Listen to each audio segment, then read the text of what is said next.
नमस्कार दोस्तों, एक बार फिर आपका स्वागत है आपके अपने YouTube channel doctor Harish Kumar में। आज हम लोग EVS का टेस्ट देंगे। यह टेस्ट कुल 30 प्रश्नों का होगा, जिसमें आपको ये प्रयास करना है कि 30 में से 30 आपको लाना है। परीक्षा का समय है, सीटेट की परीक्षा नज़दीक है, इसलिए उम्मीद करते हैं कि आप लोग अध्ययन कर रहे होंगे, आज अच्छा से अच्छा स्कोर करेंगे। पिछले टेस्टों में मैंने देखा कि बहुत अच्छा रिस्पांस आपका रहा, विद्यार्थियों ने कमेंट भी किए हैं। यह टेस्ट लगातार जारी रहेगा। जो नए जुड़े हैं वो अभी तक अगर हमारे चैनल को सब्सक्राइब नहीं कर पाए हैं तो उनसे आग्रह है कि वो चैनल को सब्सक्राइब कर लें। पहला क्वेश्चन देखते हैं। नेहा गुप्ता भोजन संरक्षण के विषय में पढ़ाते हुए निम्न गतिविधियाँ बताती हैं। यानी नेहा गुप्ता एक शिक्षिका हैं जो भोजन के संरक्षण के विषय में विद्यार्थियों को पढ़ा रही हैं। पहली बात उन्होंने बताई है, उसे गीले कपड़े में लपेट कर रख देना चाहिए। दूसरी बात, उसे कटोरी में रखकर कटोरी को खुले बर्तन वाले ठंडे पानी में रखना चाहिए। यानी वो कटोरी जो है वो ऐसे खुले बर्तन में रखना चाहिए और उस बर्तन में ठंडा पानी होना चाहिए। तो ये भोजन को संरक्षित करने का एक परंपरागत तरीका है। उपरोक्त गतिविधियों द्वारा किन वस्तुओं के संरक्षण की बात की जा रही है? तो हम लोग देखते हैं कि इस प्रकार से जो हरे साग सब्जी हैं उनका संरक्षण होता है और जो पका हुआ चावल है उनका संरक्षण होता है। इसमें हम लोग लहसुन को इस प्रकार से नहीं रखते, आलू को नहीं रखते, अदरक को नहीं रखते, लेकिन इसको हरा धनिया और पके हुए चावल को रखते हैं, इसलिए आंसर हो जाएगा ए। दूसरा सवाल, पक्षी एक ही वक्त में एक ही चीज़ देख पाते हैं। दूसरा है, दो अलग अलग चीज़ें देख पाते हैं, कई सारे चीज़ें देख पाते हैं, एक भी चीज़ नहीं देख पाते। पक्षियों की खासियत ये होती है कि उसकी जो आँखें होती है वो दोनों तरफ होती हैं, सामने नहीं होती बल्कि बगल में होती हैं आँखें। तो बगल में आँखें होने से क्या है कि ये इस तरफ की भी चीज़ें देख लेते हैं पक्षी, और ये आँखों से इस तरफ की चीज़ें देख लेते हैं। तो हम लोग देखते हैं कि पक्षी एक ही समय में दो अलग अलग दिशाओं में देख सकते हैं, क्योंकि उनकी आँखें सामने नहीं बिल्कुल बगल में होती हैं। तो ये इसका आंसर हो जाएगा, दो अलग अलग चीज़ें देख पाते हैं। अगला नंबर देखते हैं। गुड़, आंवला और हरी पत्तेदार सब्जियां कौन सी बीमारी दूर करने के लिए उपयोगी हैं? भोजन से संबंधित प्रश्न है। तो हम लोग देखते हैं कि गुड़, आंवला और हरी पत्तियों में पाया जाता है आयरन, और आयरन जो है वो शरीर में होमोग्लोबिन बढ़ाने के लिए है, और होमोग्लोबिन जिसके शरीर में रहेगा अच्छा, उसको रक्त अल्पता की बीमारी यानी एनीमिया की बीमारी नहीं होगी। एनीमिया की बीमारी उन्हीं को होती है जिनका होमोग्लोबिन का स्तर कम रहता है, और होमोग्लोबिन का स्तर को ठीक करने के लिए गुड़, आंवला और हरी पत्तेदार सब्जियों का सेवन करना बेहतर होता है। तो इसलिए हो जाएगा एनीमिया के लिए उपयोगी, या रक्त अल्पता इसको कहते हैं। अगला सवाल है, निम्न में से कौन एक वृक्ष का उदाहरण नहीं है? 4 विकल्प हैं हमारे पास, सहतूत, अमरूद, अशोक, केला। तो हम लोग जानते हैं कि केला जो है वह वृक्ष नहीं बल्कि शाक है। 65 नंबर का प्रश्न, दूध, अंडा, मछली, दाल, सोयाबीन आदि भोजन के किस घटक के प्रमुख स्रोत हैं? यानी दूध, अंडा, मछली, दाल और सोयाबीन में भोजन का कौन सा तत्व पाया जाता है? तो इसमें वसा नहीं पाया जाता, विटामिन नहीं पाया जाता, कार्बोहाइड्रेट, सबसे ज़्यादा पाया जाता है प्रोटीन, यानी प्रोटीन का प्रमुख स्रोत ये सब है। विद्यार्थियों, मुझे लगता है कि ये टेस्ट आप लोगों के लिए बहुत उपयोगी हो रहा होगा। आप अपने कमेंट ज़रूर करें। पिछले जो टेस्ट हुए हैं उसमें अच्छे फीडबैक आपके आए हैं। अगला सवाल हम लोग देखते हैं, चलिए फटाफट। पक्षियों के लिए पंखों का क्या महत्व है? पक्षियों के लिए पंखों का महत्व है कि वो उड़ने में मदद करते हैं, सही है। वो उनके शरीर को गर्म भी रखते हैं, यानी ये दोनों हो जाएगा, आंसर हो जाएगा सी। अगला सवाल हम लोग लेते हैं, निम्नलिखित कथनों पर गौर करें। इस घोंसले में बाल बारीक घास, पतली टहनियाँ, सूखे पत्ते, रुई, कपड़ों के चीथड़े, मकड़ी के जाले और पेड़ की छाल के टुकड़े भी पाए जाते हैं। यानी एक ऐसा घोंसला है जिसमें ये चीज़ें पाई जाती हैं: बाल, बारीक घास, पतली टहनियाँ, सूखे पत्ते, रुई, कपड़ों के चीथड़े, मकड़ी के जाले और पेड़ की छाल। ये एक ऐसा घोंसला है जिसमें ये चीज़ें पाई जाती हैं। दूसरी बात यह है, यह घोंसला पेड़ की डाली से लटका हुआ होता है। हम लोग ये जानते हैं कि अधिकांश घोंसला पेड़ की डाल पर होता है, झुरमुट में होता है या तनों के खोड़र में होता है, लेकिन ये ऐसा घोंसला है जो पेड़ की डाली से लटका हुआ होता है। लेकिन ये पूछा जा रहा है कि यह किस पक्षी का घोंसला है, तो यह है शक्कर खोरा नामक पक्षी का इस प्रकार का घोंसला होता है, शक्कर खोरा। अगला सवाल है, मेढक किसके द्वारा सांस लेते हैं? मेढक दो प्रकार का जीवन जीते हैं। मेढक के बारे में जानते हैं कि मेढक एक उभयचर प्राणी है, वो पानी में भी रहता है और ज़मीन के अंदर भी रहता है।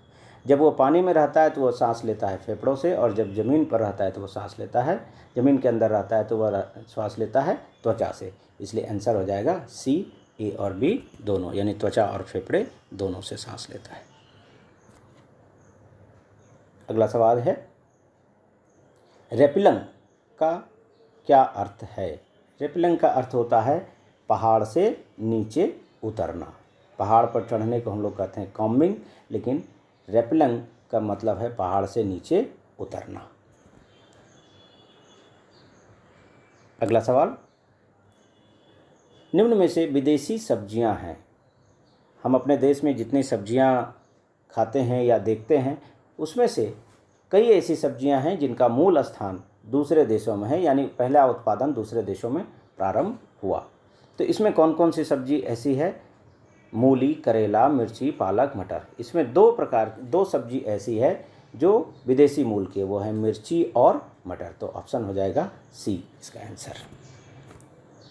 अगला सवाल है,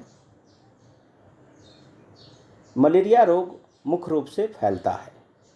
मलेरिया रोग फैलता है, उसका कारण है प्रोटोजोआ, लेकिन उसकी मलेरिया रोग की वाहक जो है वो मच्छर है, जिसका नाम है मादा एनोफिलीज मच्छर।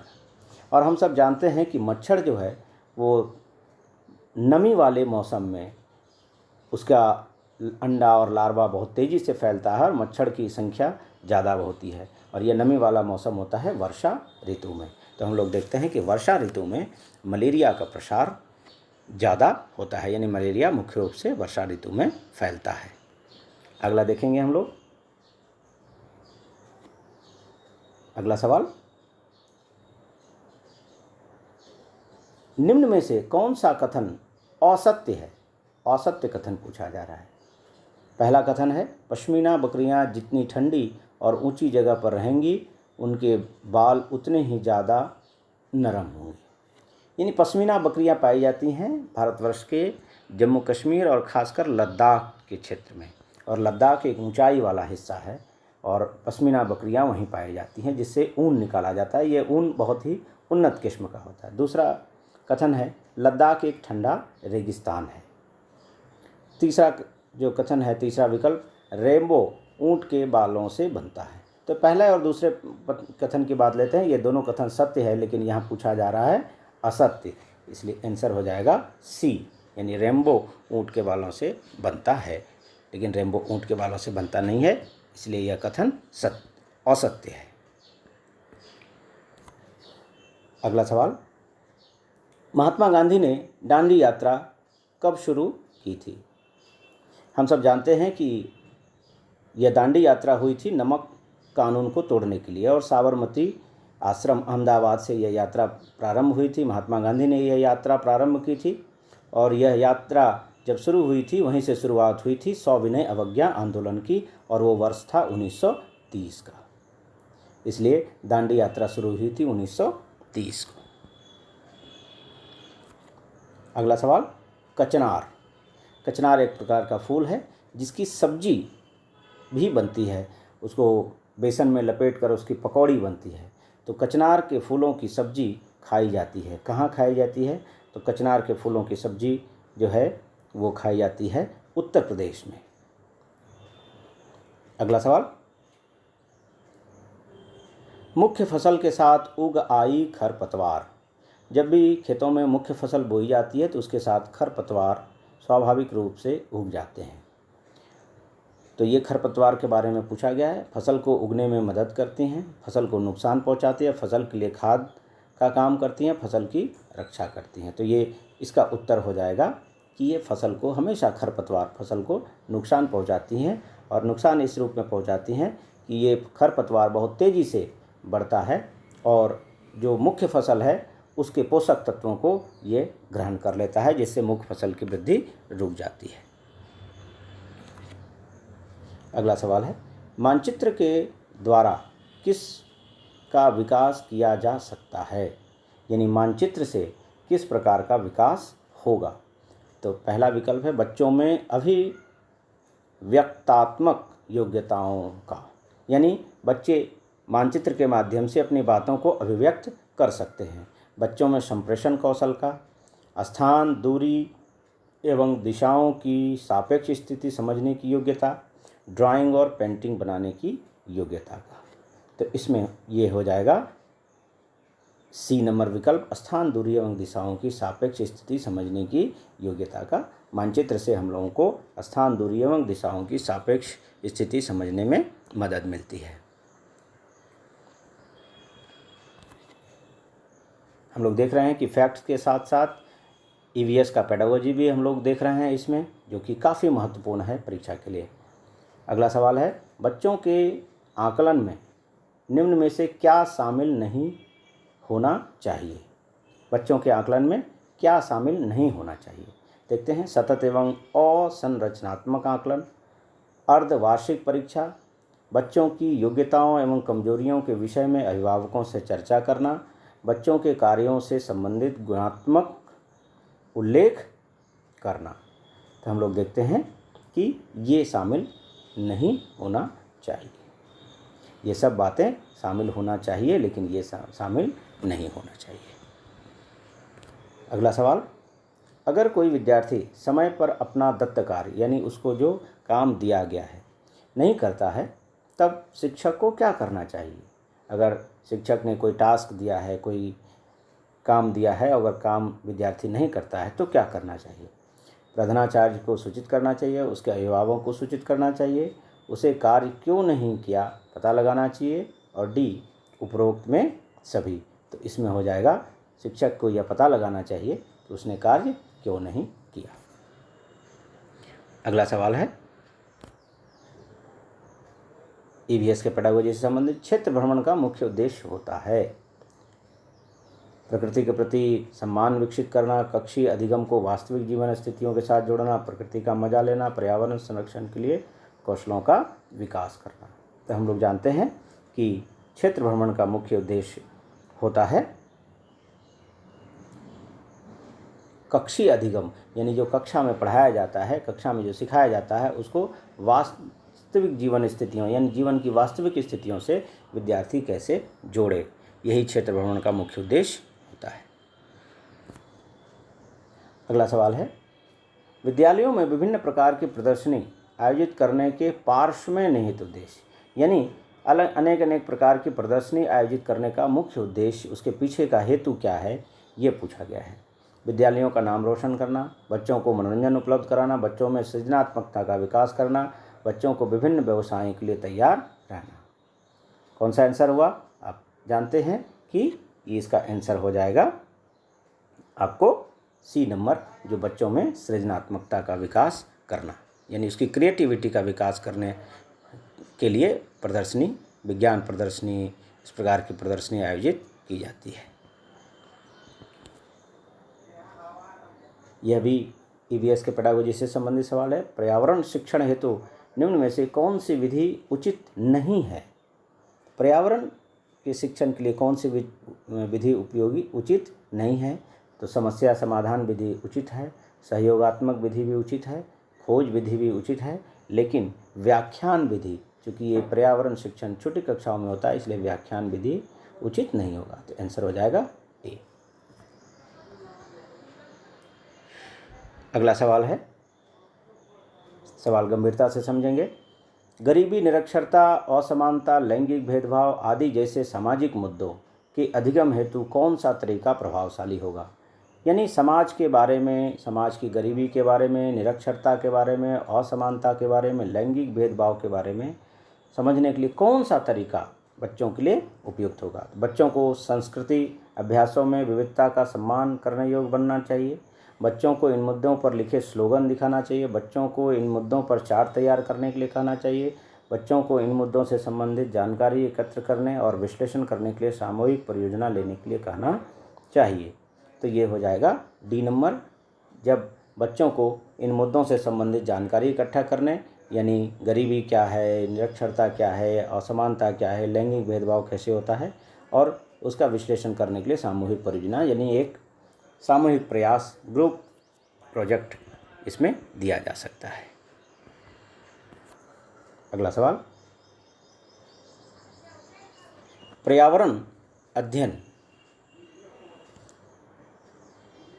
पर्यावरण अध्ययन की एक अच्छी पाठचर्या को, पर्यावरण अध्ययन की एक अच्छी पाठचर्या को बच्चे के प्रति सही होना चाहिए, जीवन के प्रति सही होना चाहिए, विषय के प्रति सही होना चाहिए। उपरोक्त सभी। तो ये देखते हैं उपरोक्त सभी का ये आंसर होगा। अगला देखते हैं 84 नंबर का प्रश्न, पर्यावरण अध्ययन के सक्रिय अधिगम के अनिवार्य तत्व कौन सा है? यानी पर्यावरण अध्ययन में यह जरूरी है कि बच्चे अधिक से अधिक सक्रिय हों। तो सक्रिय अधिगम के लिए अनिवार्य, सक्रिय अधिगम के लिए कौन सा अनिवार्य होगा? इसमें प्रश्न पूछना भी है, जांच पड़ताल भी है, प्रयोगशीलता भी, यानी प्रयोग करना है, इसलिए उत्तर हो जाएगा उपरोक्त सभी।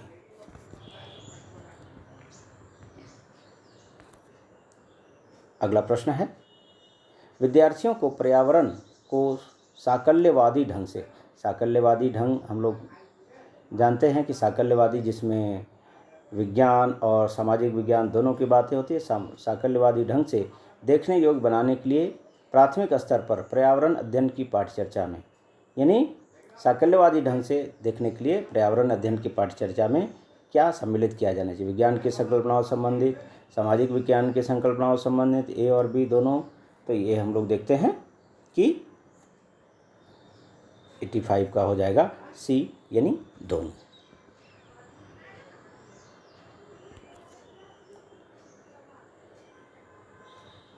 आगे हम लोग देखते हैं, पर्यावरण अध्ययन में रोल प्ले आयोजित करने से, पर्यावरण अध्ययन में रोल प्ले आयोजित करने से क्या होगा? रोल प्ले का मतलब है कि विद्यार्थी पर्यावरण अध्ययन में कैसे अपनी भूमिका का निर्वाह करता है, यानी उसकी क्या भूमिका है पर्यावरण से संबंधित।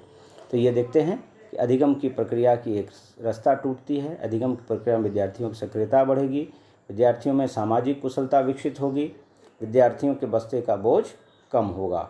तो ये हम लोग देखते हैं इसका होगा कि अधिगम की प्रक्रिया में विद्यार्थियों की सक्रियता बढ़ती है, यानी जब वो रोल प्ले करेगा तो उसमें उसकी सक्रियता बढ़ेगी।